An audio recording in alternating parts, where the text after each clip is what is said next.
think we're going to have to call this one the end of an error. Joe's final fibs in the goodbye address. You got to look at it this way, though, and I was thinking about this early today when I first got up. Maybe I dreamed about it. I don't know. That's kind of scary. You know what? You got to look at this as a positive. We're going to look back in the 4 years we just survived with this totally corrupt and incompetent administration and say, we got through that. We're okay. You know what? We can survive anything if we can get through that. We'll talk about Joe's final fibs. Also, goodbye to Red Dye number 3. Did you see this? They weren't kidding with this Maha, Make America Healthy Again. That's happening, and I'm actually in favor of it. I'm not a guy in favor of government overreach, excuse me, but this is something that actually has to happen. Pam Bondi will get into a little bit into the swampy news. She stayed tough in the face of more idiotic questioning in a confirmation hearing yesterday. And let me ask you this. What the heck happened to comedy? Remember when comedians would be anti-establishment and take shots at government officials, incompetence? So disappointed in Bill Burr. Man, he had an appearance on, I think it was Kimmel, I don't know, one of those stupid late night shows. It's like the end of comedy. It played like a hostage video. Like this guy was afraid to say the wrong thing. We'll get into that as well. But first of all, thanks for finding Wicked Radio. I appreciate you so much. You can find this always on a replay or the live stream right here on X or on YouTube, on Facebook, and also you audio podcast friends. Thanks for the downloads and the stars. Appreciate that very much, wherever you get your podcasts. Usually posts right about 9 a.m. But again, thanks for being here. Let's get into the stuff. Joe's final fibs, the farewell address as he was there, speaking before the nation, sitting on his pillow. Oh, yeah, did you see those shots? Did you see that side shot? I don't know who released it from the White House. Boy, he's got people in that administration that just hate him. There are so many, this past year, there have been so many leaked audio, video, still shot scenes from Joe Biden that don't make him look good. And I don't fault the guy for this. I mean, so what? He was sitting on a pillow behind, the desk in the Oval Office. So what? But just another final indignation for Joe. But here was the address. Let's get into what Joe talked about in the final farewell. That's why my farewell address tonight, I want to warn the country of some things that give me great concern. Oh, okay. This is a dangerous and that's a dangerous concentration of power in the hands of a very few ultra-wealthy people. And the dangerous consequences if their abuse of power is left unchecked. Today, an oligarchy is taking shape in America of extreme wealth, power, and influence that literally threatens our entire democracy. This is the guy that just gave a Medal of Freedom to George Soros and his family. Yeah. But an oligarchy is taking shape. Because God forbid you should have the best and brightest in this country who care enough about our country and the people in it, us, like Vivek, Elon Musk, RFK Jr., to actually sacrifice their careers, their time, their money, safety in some cases. And Trump's in that category too, of course. God forbid you should have that, the best and the brightest. Which is what we had when the founding fathers got together as well, right? The best and the brightest for the formation for this new experiment for a country. Well, now the country is broken in half, and these people have stepped up to the plate with great sacrifice to try to help. How's that spun by a mush brain? As an oligarchy is forming. Right. And a threat to democracy coming from the administration that literally tried 4 times to put their main political opponent in jail. That's why we call it the end of an error with Joe. And also this, of course, you knew this was happening because it was great news. How about the great news and the release of the hostages will happen? Trump announced that about, 1 or 2 p.m. yesterday. Joe took credit right away, of course, and then he took credit. He had a special press conference, and then he said it last night in the farewell address, taking full credit. It was his administration that got it done. And if you believe that, I got some real estate to sell you. After 8 months of nonstop negotiation, my administration, a ceasefire and a hostage deal has been reached by Israel and Hamas, the elements of which I laid out in great detail in May. Yeah. Well, that kind of says it there, doesn't it? Details you laid out in May, almost a couple of months away from a full year ago. You didn't get it done, but let me see. What changed? What changed that forced this to happen? Oh, yeah. Trump got elected and said, I will help Israel blow Hamas off the face of the planet forever if those hostages aren't released by the time I am in office, which is checking a couple of days away. That's what happened. And everybody understands that. Biden's own State Department spokesperson admitted as much, that this is because of the Trump administration who got this done. But that didn't stop Joe from trying to take credit. Here's a great example. Here's a little audio visual for you for my live streamers. But you audio podcast friends, this will just be the audio for you to listen to. This is from ex-user and creator Colin Rugg, who's a great follow, by the way. He's great. Colin is awesome. This is a perfect example of Biden taking credit at the press conference yesterday compared to 1 week ago when Trump announced exactly what would happen. This is so good, and it's such a good audio-visual video because it lays out exactly what the hypocrisy was of what Biden was talking about last night. Check it out. Who gets credit for this, Mr. President, you or Trump? Is that a joke? Oh, thank you. If those hostages aren't back, I don't want to hurt your negotiation. If they're not back by the time I get into office, all hell will break out in the Middle East. And it will not be good for Hamas, and it will not be good, frankly, for anyone. All hell will break out. I don't have to say anymore, but that's what it is. And they're coming home. I don't even care at this point. You know what was amazing? CNN. And I love that CNN still exists, kind of sort of like the few thousand people that still watch CNN. I'm glad it's still there because it gives you like a scope of how the most brainwashed and the most fooled by mainstream media still feel about things. They did a poll, and even they said, CNN's own poll, 61% of their viewers, 61% don't believe the Biden administration at this point in the waning final days. 61% of their viewers. That's of the most myopic brainwashed. That they don't even believe Biden.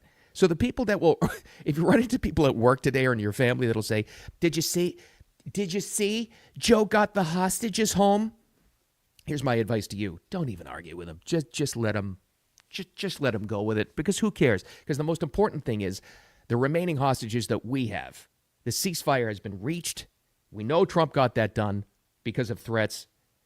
The good news is let's take the end result, right? Let's take the byproduct, getting our hostages back and creating some peace again in that region. Let's hope anyway. Peace through strength, that's what he said. Well, he got done, and he's not even sworn in yet. So there you go. So if Biden wants to take credit for it, the Democrats do, let them. Common sense people like you don't buy it at all. Here's some swampy stuff. Won't spend too much time on this, but another confirmation hearing yesterday. I didn't spend a lot of time watching, but the clips were amazing. Pam Bondi, I've been familiar with her. I got a chance to interview her a couple of times as Florida's Attorney General. I always thought she was great. She was strong. She was tough. Worked very well with DeSantis in cleaning up Florida with her Department of Justice, at least in the state. So I was kind of excited to see that she was nominated for the Attorney General. Amazing revelation yesterday in the confirmation hearing how they attacked her. I don't think they would ever try to attack, well, the Republicans wouldn't do it, Republican senators. But I don't think the Democrats would attack a woman the way they did and try to bully her if she was a Democrat. I don't think they can get away with it because she is a Republican. That's, neither here nor there. But she stayed tough. And she shut down Adam Schiff. Oh, there he was. Haven't seen him in a while. Schiff. He was there trying to bully Pam Bondi.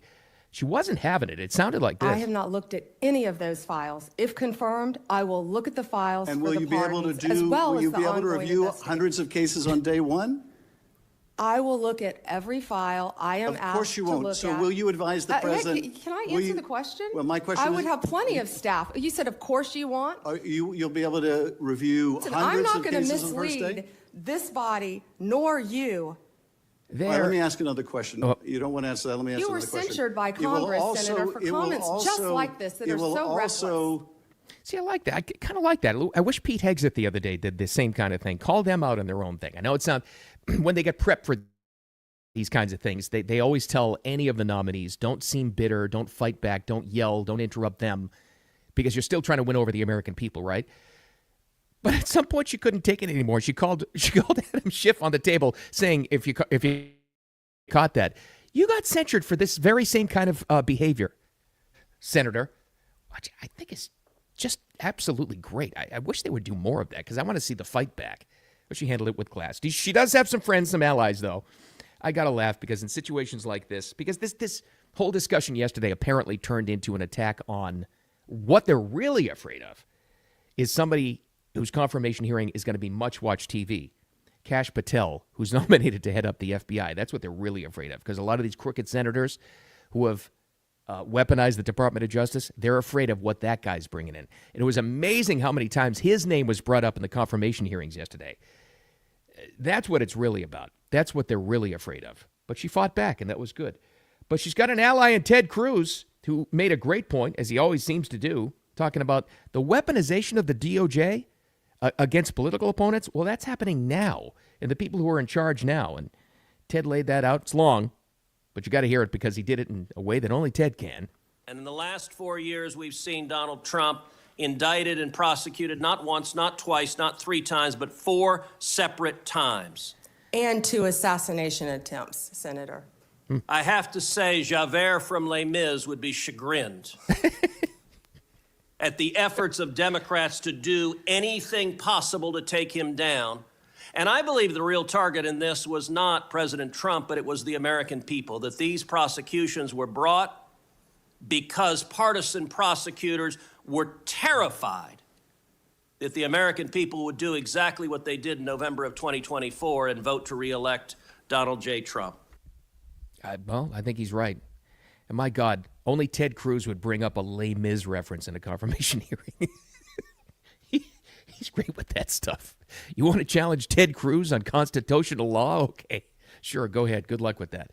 I don't know. We'll see. I think she's going to get confirmed, too. I think she's got the votes. I think the last time I paid attention to that, I'm not too sure.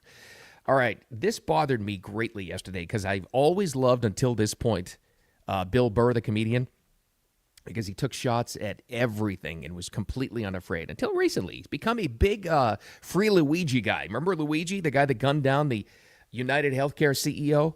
Bill Burr's in favor of supporting him, which I thought was kind of weird. And that's kind of anti-establishment. Okay, whatever, I get that.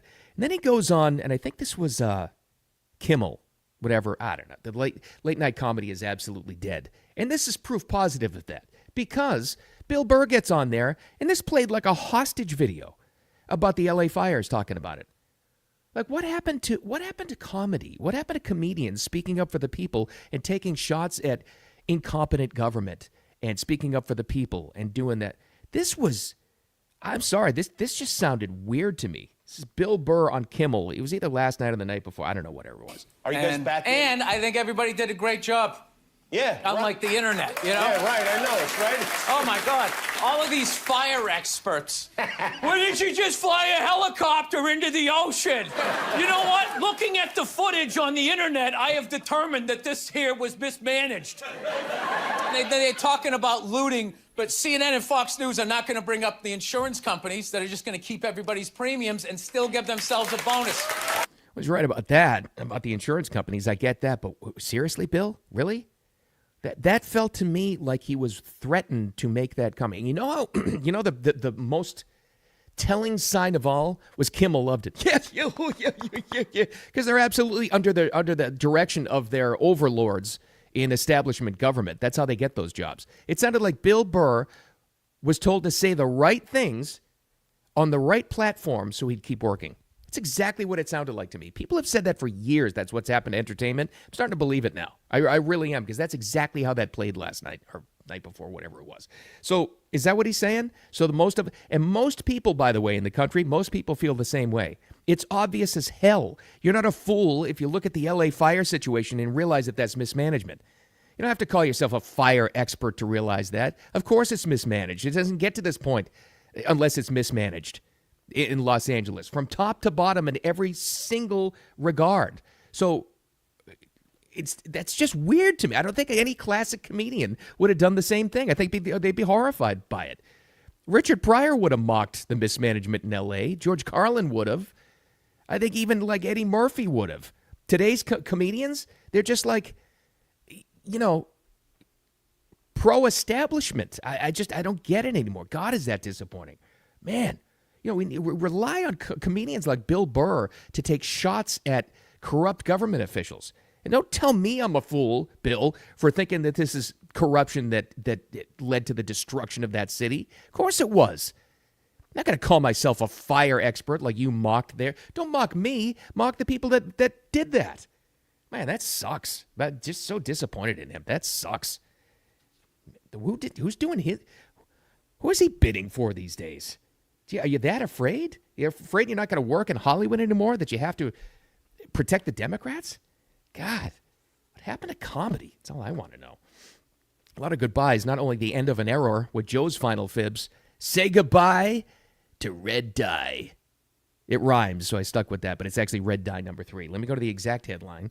And for things like this, to make sure it's, to get the exact reaction, I'll always go to some sort of establishment traditional news site. So let's go to NBC News, probably the fakest news of all, but this is real. Here's the headline. FDA bans red number 3. Artificial coloring used in beverages, candy, and other foods. Byline, evidence shows that the synthetic dye can cause cancer in lab animals. You know they've known this for years, right? You've known this for decades. They could have done this decades ago. Let me see. Just like with the hostages, just like with Israel and Hamas. Let me see. Let me try to think. Let me wake up here and think. What changed which would have caused the FDA to finally ban red dye number 3? Oh, yeah, that's right. An administration coming in with RFK Jr. who said, I am going to make America healthy again. I'm going to do it. And one of his main target were these synthetic dyes. The yellow one, but also the red dye. They could have done this years ago. Of course they could have. But what's coming? The hammer is coming in. I'm telling you guys, they are deadly serious. They absolutely serious about making America healthy again. It wasn't just a platitude. It really wasn't. Trump embraced this, and he means it, and he's going to give RFK, Bobby Kennedy Jr., a lot of power to get this done. It's going to happen. My take on this, I'm all in favor of it. I'm not a guy, as you probably well know by now, that's in favor of government overreach, except in a case like this, because as much as I try to eat healthy, I really do try to eat clean these days, and you probably do too. I don't have the time or the knowledge or probably the discipline, I would say at this point, to look at every single ingredient in every single food that I eat or consume, drink, whatever it is. I try to, and this is always a good tip that I actually got from the Tom Brady book, just drink clear things, as clear as possible, because there's less of a chance of dye being in there. And even with that, there's a lot of crap in that. But I, like you, don't have the time to go through all this. So if the FDA can finally be pressured into getting the crap out of our food and the chemicals and the poisons and what Monsanto is doing with the wheat, I'm all in favor of it. But again, just keep in mind that this agency with the FDA, they could have done this years ago. But it took somebody to drop the hammer on them to get it done. But let's not look a gift horse in the mouth. Let's just take it where it is. It's time to get healthy. It really is. We have to start all looking at this like we're all athletes. We do. It's a huge mindset change. You consider yourself, you look at your body and you say, all right, I'm not competing in a sport, but life is an athletic event. I'm going to get healthy. It's a huge shift. It really is. It's a great time to look at it. And this isn't a resolution. This is a system goal. I'm going to get healthy again. And this should help. So good. First big win for Bobby Kennedy Jr. We're going to get healthy, baby. And the end of an era with Joe. That's your first takeaway. Start looking at yourself as an athlete, and you will start to look at your food differently. It's a good time to do it, too, because I think you're finally going to get some help in that regard. And like always, don't take any crap from anybody. Thanks for finding me on the replay. And the audio podcast is there, posted wherever you decide to get those. And thank you for that. Make sure you download it so you get an alert when the new episode is up, which is usually about 9 a.m. every single day. Thanks for finding me. Tomorrow, I'm going to have a lot to talk about as we inch closer and closer to the weekend. Have a wicked awesome day. Don't take any crap from anybody, and I'll talk to you tomorrow.